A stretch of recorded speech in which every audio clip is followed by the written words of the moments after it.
Anticipation anxiety. How can we help other people that deal with this type of suffering? Well, certainly having an awareness of the cycle of this type of suffering is going to be beneficial.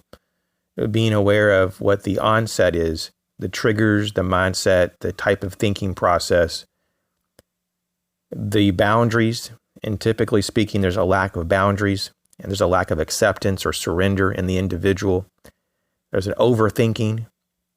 There's this negative future-minded thinking. They have thoughts of dread, and they are controlled by fears.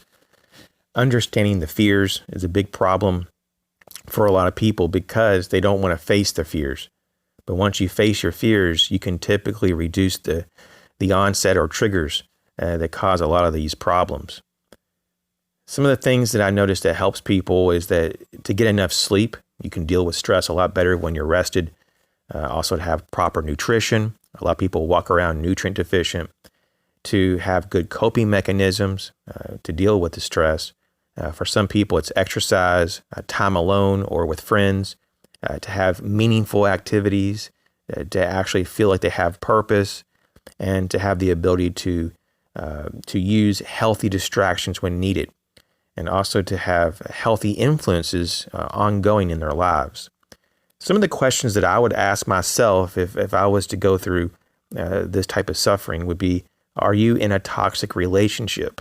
Are you in a toxic job?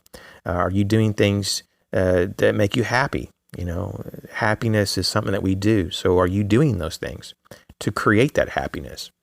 And are you facing those fears? You know, so I think this is a good starting point for a lot of people. Just know that a lot of people deal with anticipation anxiety. You're not alone. And there are ways out. There are ways out. But you have to identify, that you're in this problem. You have to identify that the suffering is needless, that the type of thinking that goes on in this type of anxiety it's not productive, it's not healthy. And once you realize what causes this, then you can counter it. So I wish you the very best. Catch you later.